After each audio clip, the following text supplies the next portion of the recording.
Ashley Howard with Ashley Howard Teaches, and I am so excited to bring to you CC Cycle 2 Week 12 plans for 10 Whistle.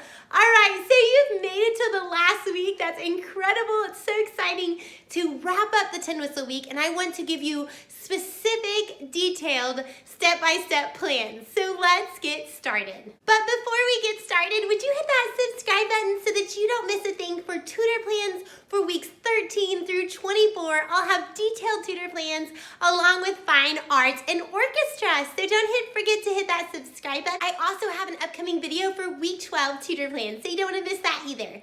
All right, so let's get started. So for this week, it's an overview of everything we have learned so far, plus we'll be playing the tin whistle. So first, we're gonna review the parts of the tin whistle. Now, if you watched my first video on tin whistle, I have a song there for you. It's to the tune of the Muffin Man. I didn't make this up, but it's the tin whistle song, so you can go through that.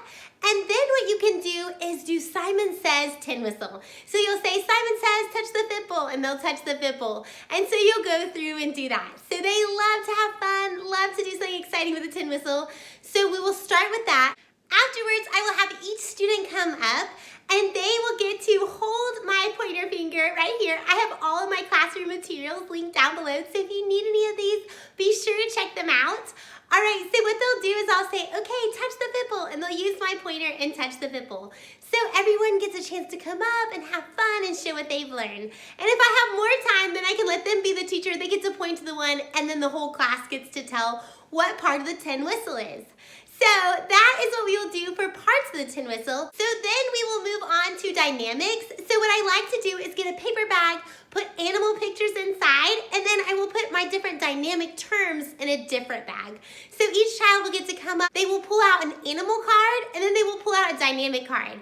So a lot of them can't read those big words, so I will help them. So it might be a horse, and then it might be pianismo. So they get to make a horse sound very, very quietly. So if I have a little bit older of students, what I like to do is I like to tell them to tell me their favorite food, and then they get to pick out a dynamics card. So they might pick out forte and donuts, so they'll say donuts.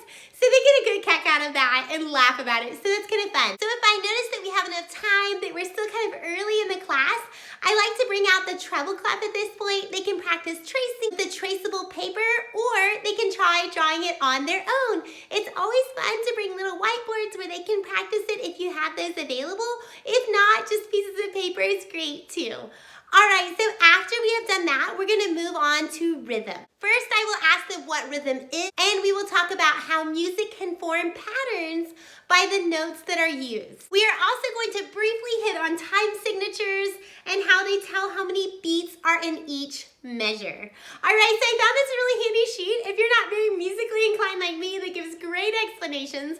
I will leave that down below, the link, along with all the stuff that I use. I always try to leave it down linked below, and if I don't and I forget something, please let me know in the comments. Also, if you're getting value out of this, would you hit that like button? That helps this channel tremendously. We are also going to identify measures and what they look like. So I like to draw a really simple staff on the board, and then I'll have them each come up, and I put really silly things in a bag, like a glove or a pointer or different things, and they get to reach one out, and I say, okay, point to the treble clef. Okay, point to the time signature. How many lines does a staff have? And they get to do fun things like that as we review all these different awesome topics we have talked about for music. All right, so for identifying music notes, what I like to do is either I will hide the music notes around the room, and I'll have one of these sheets laminated. Now, if you don't have a laminator that you love, I have that linked in the description below. But I will laminate the notes. I hide around the class. I have some Velcro, and they get to Velcro it on here. I also found these really cool worksheets on this website, and I will leave the link in the description below, where you get to draw the different notes. Now, the problem with that was that they weren't all ones that we have covered. But what you can do is you can cut out the squares, and they can make their own booklet. So they have treble clef, and they have quarter notes and half notes and whole notes. So they get to draw those and bring home that little booklet, which is so fun for them. All right, so that will cover our music notes. We'll go through those.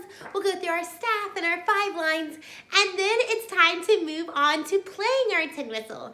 So I like to allow at least 15 minutes to play tin whistle so that we have time to do that. Now, on this same website that I found these. Guys, I found a treasure. Oh my word. All right, so they have these great rhythm cards that you can print out where they can practice rhythm, and it's a game, and it says bang on it. So it's that traditional bang game where you have to put everything back if you draw the bang card. But I thought that would be super fun to incorporate if you had extra time. But also, as we're going through 10 Whistle and we are playing, we are going to start with going through our first measure. So we'll go through our first 4 notes. We might identify our notes. We might just play the notes, and we'll go through and do that. And depending on the skill level of your class, hopefully at this point you're able to go through and practice as a class playing in unison, playing the 10 Whistle Mary Had a Little Lamb song, and how exciting for them. So what I like to do is I like to give the students a chance to show off their skills. Now sometimes if you have enough time in class, they can each go through and play the song, or you can have them play 2 measures or 3 measures or whatever you have time for. So that's really fun for them. At the end, I love to send home a little packet. Now you don't have to do this, of course. I like to laminate the Mary Had a Little Lamb, send them home with some of these music note worksheets and packets just for fun. Nothing they have to complete, but just for them to have extra practice at home, because I love their ability to play the 10 Whistle, and they have so much fun with it.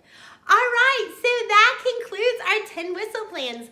Now, if you're looking for week 12 tutor plans, those will be coming up soon. Also, if you're looking for other curriculum, maybe you want to learn a foreign language at home over the Christmas break and you're excited about that, or maybe you're looking for new curriculum and something's just not working, I have some different curriculum videos that you can check out that's a total review of history, of science, of Bible. So I will leave a link for the Spanish one above, but just know on my YouTube channel, there is a ton of different reviews for different curriculum. Let me know in the comments below your interest in me doing fine arts videos for these next weeks coming up for fine arts. I would love to help you out that way. I'm looking to see how many people are interested in those. So leave a comment below and let me know if that is something that interests you. I will see you next time. Goodbye.